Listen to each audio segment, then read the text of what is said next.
Sejam bem-vindos ao canal Líder de Sorte.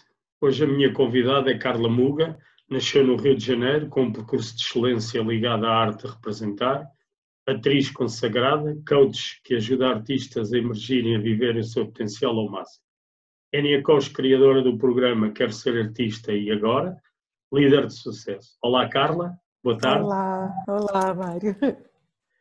Para mim é uma sorte você estar aqui comigo, muito obrigado, no meu projeto de sorte, que é sorriso, organização, rumo, trabalho e empenho. Carla, você considera-se uma mulher de sorte? Considero uma mulher de sorte, sim, visto sorte com essa abordagem que você acabou de citar.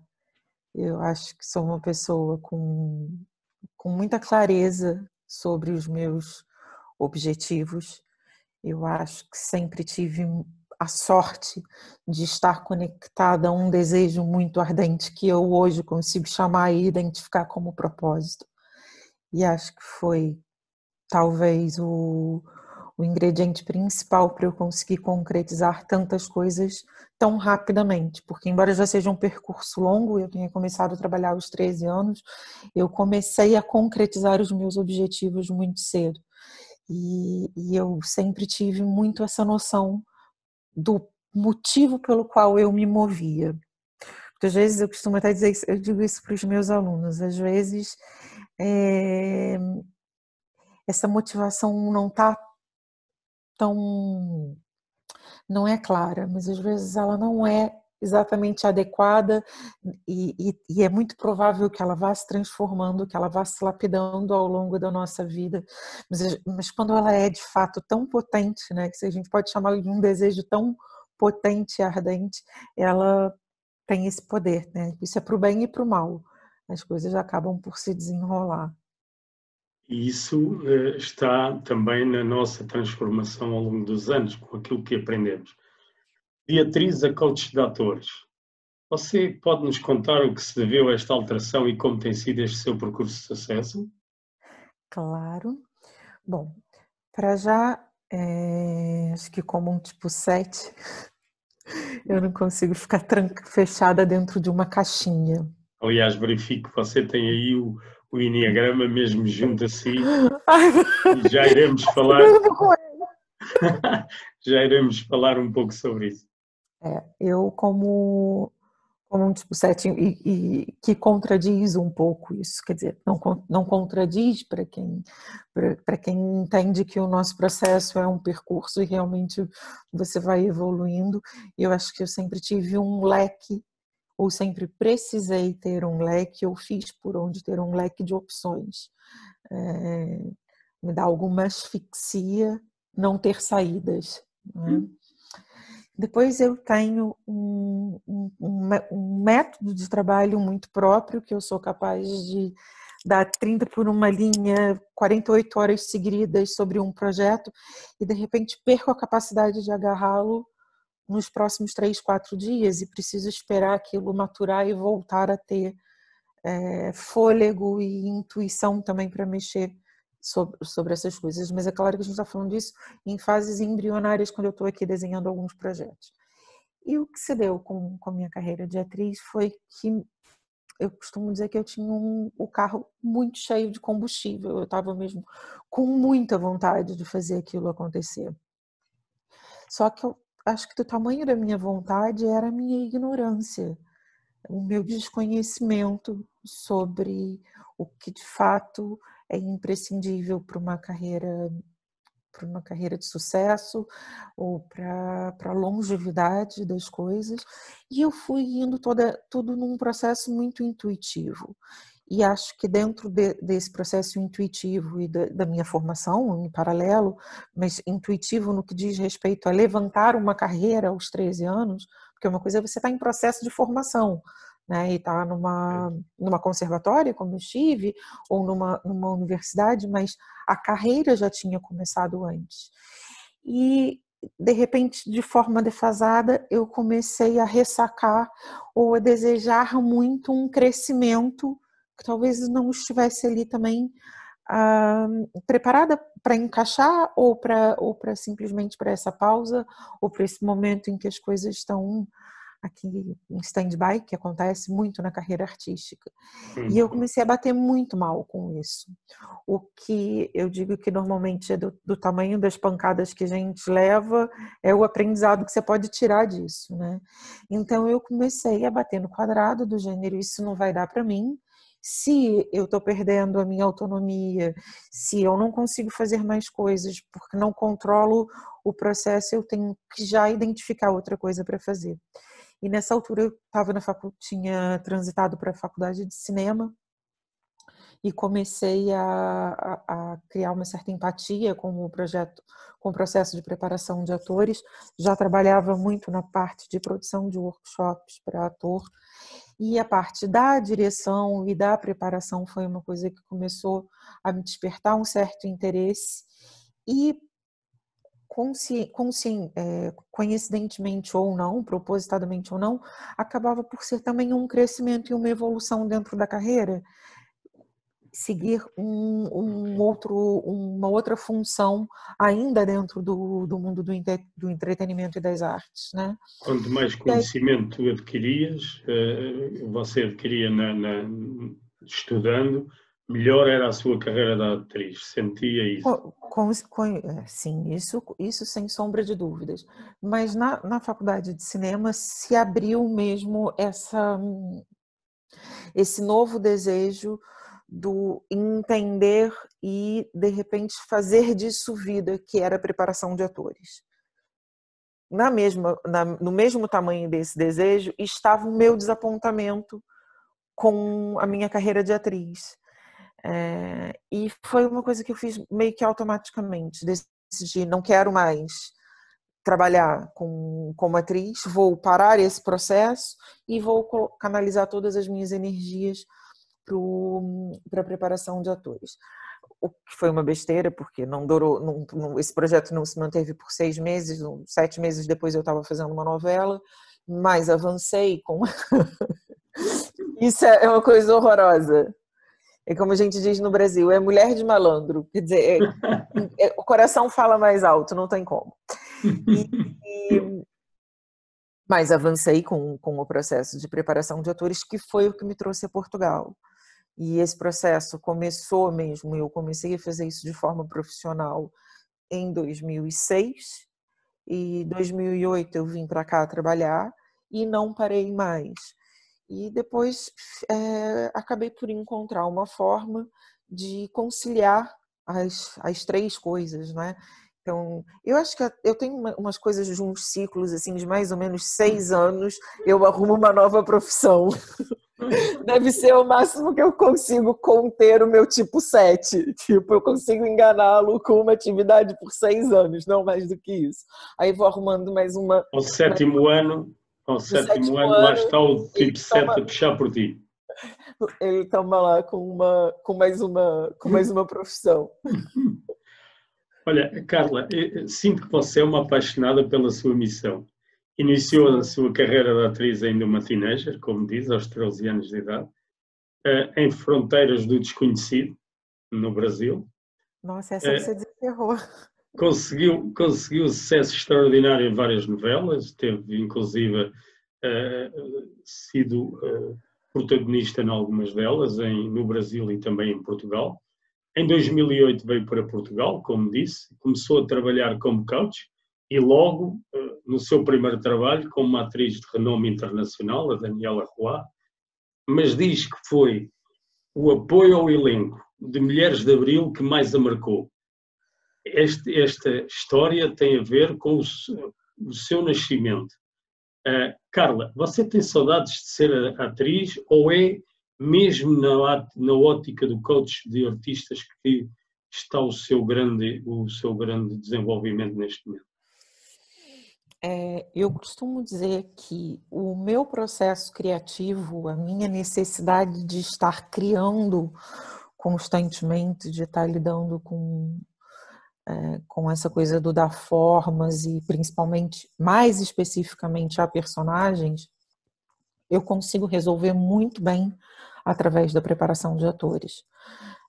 Eu sou uma pessoa muito orientada por fazer e por ter resultado, e do sentar, tentar realizar ou concretizar alguma coisa. Eu preciso ver as coisas concretizadas. E a preparação de atores me traz isso, ela me acalma nesse lugar. E poder partilhar a minha experiência, porque o processo é completamente dos meus atores, o processo não é meu, não é?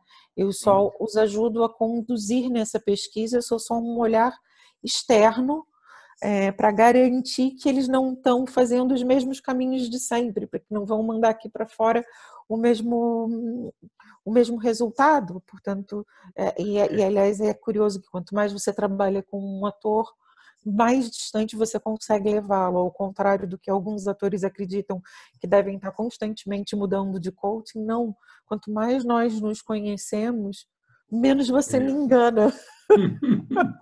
Eu costumo dizer, não vai ficar sentado aí no meio do caminho, não vai, não, isso não aceito. Então, se me permite, você tem uma frase muito engraçada que diz que Roberto De Niro há 20 anos tem o mesmo coach. Julga que essa aproximação entre o coach e o coachee é muito importante para, como dizem bem, o conhecimento profundo sobre a personalidade que tem na sua frente.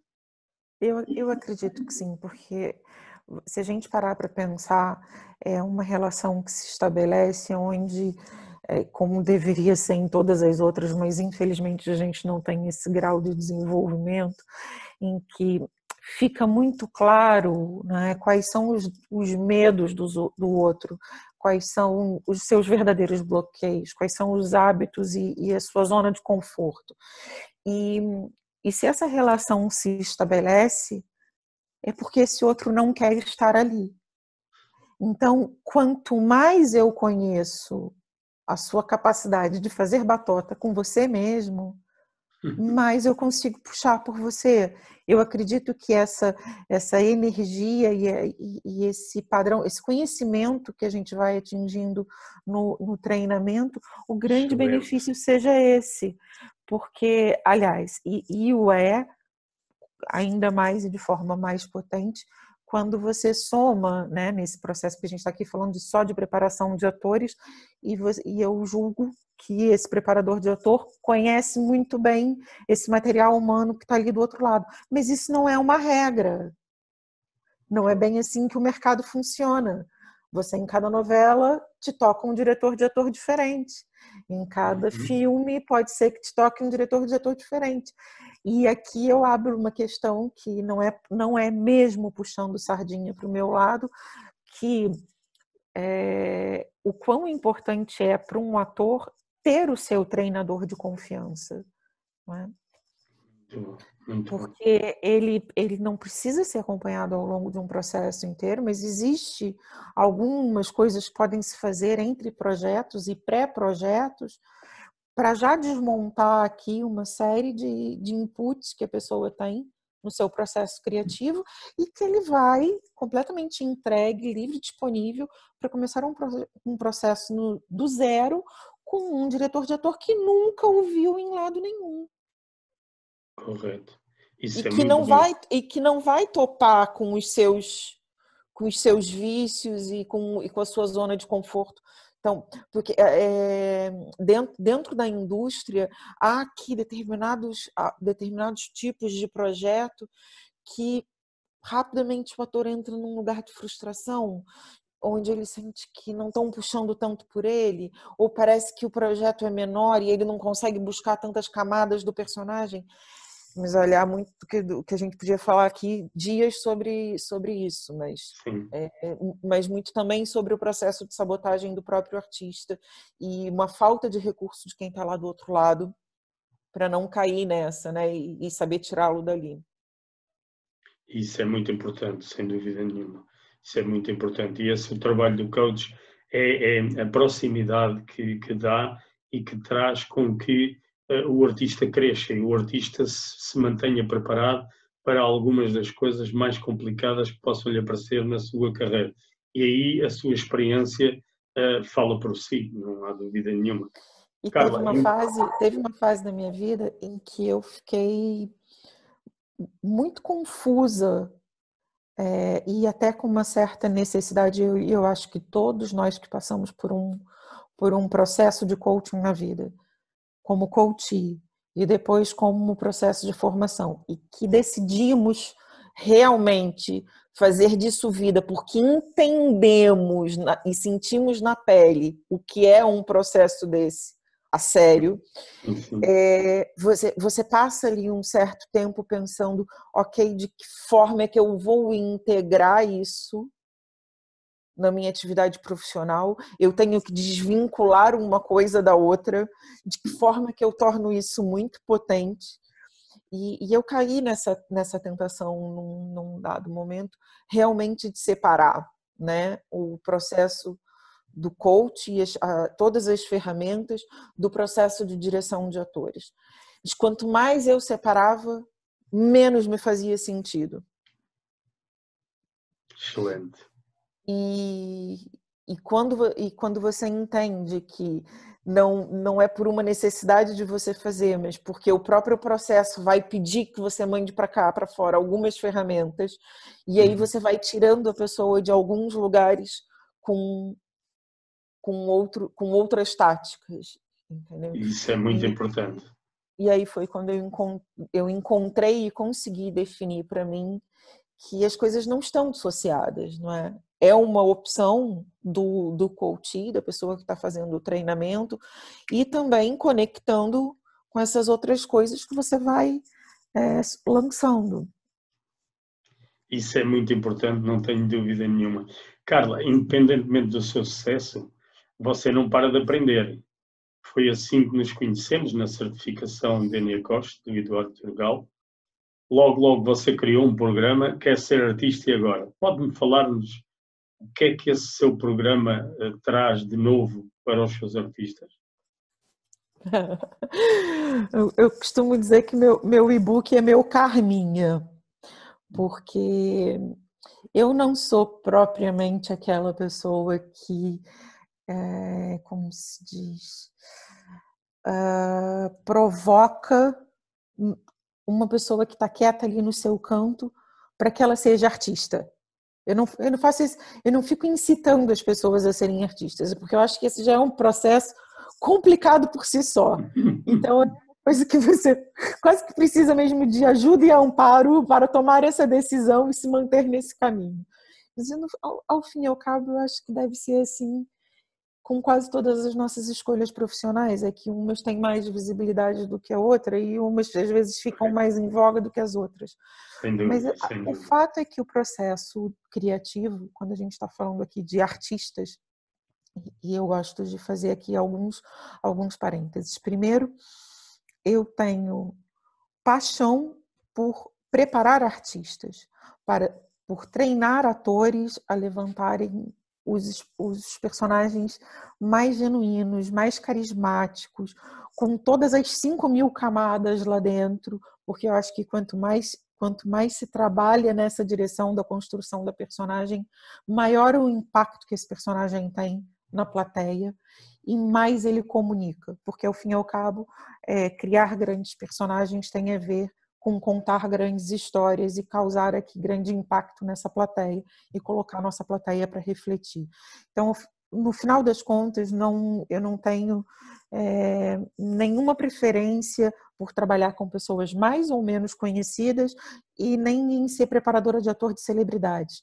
Eu gosto mesmo de trabalhar artistas e puxar por pessoas nesse sentido de que elas sejam realmente apaixonadas por esse ofício da construção da personagem. Isso é o que eu amo fazer.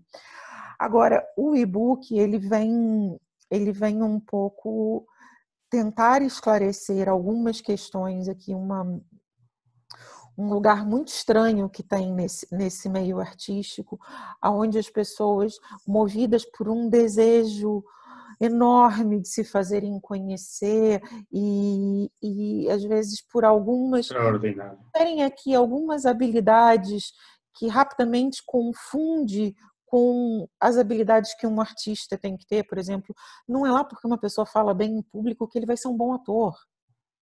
Sim, uma coisa, uma coisa não tem nada a ver com a outra. Um ator não é suposto, nem está escrito em lugar nenhum que o ator tem que ser uma pessoa desinibida, entendeu? E que está à vontade no meio da multidão. Não, são coisas que um ator tem que gostar de fotografar e que vai ser o rei das selfies nas redes sociais. Então, tem aqui uma série de questões que as pessoas, às vezes, tem uma geração que já ficou super confortável com isso, né? Já é a geração que o telemóvel é uma extensão do próprio braço, fazer selfie é como tomar um copo d'água, gravar um vídeo. Eu faço isso todo dia no café da manhã. Então, que não, de todo isso não tem nada a ver com o que a gente discute no Quero Ser Artista e Agora, aonde também falamos disso como algo que o artista do futuro vai, infelizmente, ter que aprender a controlar, mas o que é realmente fundamental uma pessoa perceber se consegue fazer, se vê nesse lugar, e esclarecer aqui também algumas ciladas que acontecem muito nas primeiras etapas de aproximação do mercado, né? Quando você começa a namorar com o mercado, normalmente acontecem ali 3, 4 coisas a todo mundo, que não deveriam acontecer se as pessoas se informassem, porque hoje realmente está tudo aí disponível no Google, mas E pode destruir a continua carreira de artista. acontecendo. E Essa pode semana destruir mesmo, a olha, carreira do artista. Pode. E tem coisas que a gente consegue controlar um pouco mais, outras não. Por exemplo, fazer a escolha no processo de formação. Fazer a escolha no processo de formação é super complicado.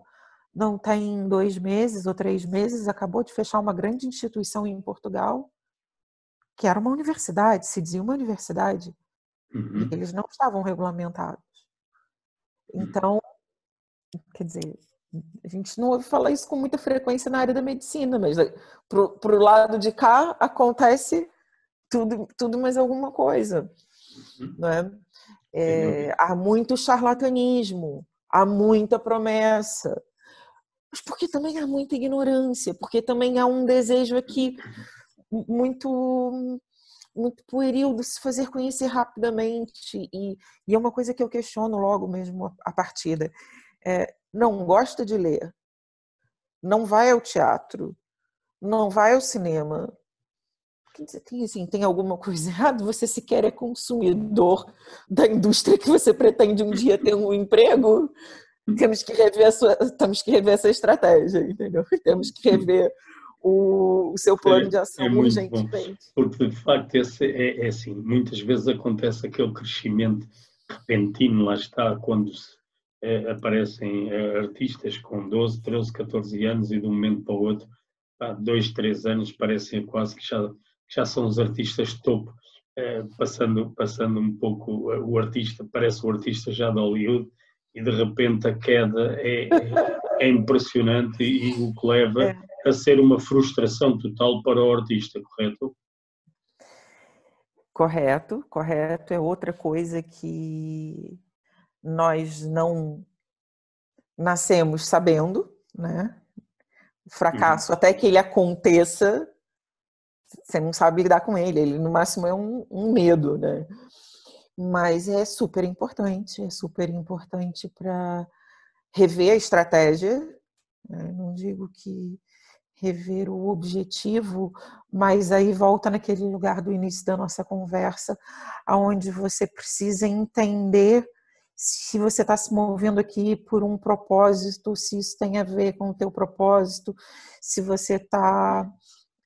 propósito e talento estão conectados, se está fora da tua área de controle, não é? Porque eu acredito que um propósito é algo que a gente também consiga controlar, sabe? Eu acho que seria demasiado injusto alguém ter um propósito, uma missão, algo que é tão inerente, que é por isso que você se move, e que só os seus esforços não pudessem te dar os resultados justos. Correto. Que é diferente do eu achar que eu tenho talento e eu preciso de uma oportunidade no mercado para me manter trabalhando. Sim. A gente talvez não esteja falando da mesma coisa, mas a Fernanda Montenegro, que é uma das nossas maiores atrizes no Brasil, Extraordinário. ela diz uma coisa que para mim, é uma verdade absoluta no que diz respeito à escolha disso como vida, dessa profissão como vida. Se você atrofia, né, quase como se te faltasse o ar por não estar fazendo isso, então é realmente isso que você tem que fazer, porque isso está mesmo no teu sangue. Então, eu não me sinto, e isso responde também a sua outra pergunta, eu não me sinto tão, tão angustiada ou triste por não estar atuando, porque mais do que o resultado, a atuação, construir uma personagem, estar no palco ou estar na frente das câmeras, que é completamente diferente daquilo que eu gosto de fazer, eu adoro fazer isso, eu me divirto, mas a necessidade não está nisso, a necessidade está em me manter fazendo o que eu tenho feito, que é esse processo criativo e ajudando realmente as pessoas a mandarem isso daqui para fora. Entende? Então o outro se torna suportável, se torna menor. Carla, você acabou de referir agora uma coisa extraordinária e muito importante, e isso vê-se o seu sentimento por este projeto de coach de atores. Você costuma seguir os seus atores através dos papéis que eles fazem e através de tudo aquilo que eles colocam para depois os ensinar, ou é um percurso que você vai fazendo à distância? Não entendi a pergunta. Como assim? Se você costuma acompanhar os atores nas gravações, quando eles estão, por Não, eu exemplo, faço na sua gravação, não. preparação de palco, ou mais quando está São, mais já o papel em si? são situações bem diferentes. Por exemplo, a preparação de um filme, onde eu faço a direção, a preparação de todo o elenco, ela acontece em loco, Ok, antes das filmagens. O realizador me passa o elenco e eu fico num processo de imersão com o elenco trabalhando, e ok. se o realizador pode, se tem disponibilidade para estar com a gente, ele vem e está dentro do tempo que ele pode participar do processo. E a minha obrigação é entregar esse projeto desenhado Muito para o bom. realizador levar para o set e tocar sozinho. Eu normalmente, em cinema, eu prefiro não ir para o set. De uma forma geral, eu prefiro não estar no set. Eu acho que o set de filmagem é do ator e do realizador. O Muito meu bom. trabalho é na pré-produção, é o levantamento dos personagens. Né? Eu não, mas assim, é uma criança, não tem experiência. Pode ser que numa situação ou outra se coloque essa necessidade, e se for assim, um alívio para o realizador, que no dia da filmagem tem tantas outras funções. Mas eu acredito que essa é uma das funções do realizador. E eles normalmente conseguem dar conta disso, quase que na maioria das vezes. Por isso eu acho que o meu trabalho não tem que ir para o set de filmagem, ele acontece antes. Em Muito bom. novela, eu há algum tempo brigo, entre aspas, e chamo atenção para essa situação. O lugar do diretor de ator é na pré-produção, e num outro momento existe um outro espaço que não é dentro do estúdio de gravação, principalmente na velocidade com que a gente produz hoje, o número de cenas que se produz hoje é um desperdício de dinheiro, enfim, uma série de coisas que eu não concordo. O preparador de ator estar dentro do set para não poder fazer nada, porque ele rigorosamente não tem tempo de fazer nada. E aquilo que ele pode fazer ali dentro não se parece em nada com preparação e realização. Também é alguma coisa que o assistente de direção estaria capacitado a fazer, e o realizador, que é a autoridade da novela e que está ali na regia dirigindo a cena, poderia fazer perfeitamente. Preparação de atores é outra coisa. O processo que eu faço com os atores de coaching, preparação para uma novela ou para um filme, onde eu não sou a diretora do projeto, ele veio preparar aquele personagem comigo, nós fazemos one-to-one, ou no meu espaço, ou no espaço dele, ou de forma digital, dependendo de como estiverem as nossas vidas. E é uma coisa que se trabalha completamente fora e independente da produção que ele vai estar, entendeu? Então, sim, são 3 momentos diferentes. Muito bom. Excelente. Eu julgo que isso é muito importante até para os atores e para aquelas pessoas que pensam que é tudo feito ao mesmo tempo, ou seja, que não há aqui tempos de bastante separados, e você agora acabou por nos informar exatamente como é que estas coisas funcionam, e isso é muito importante.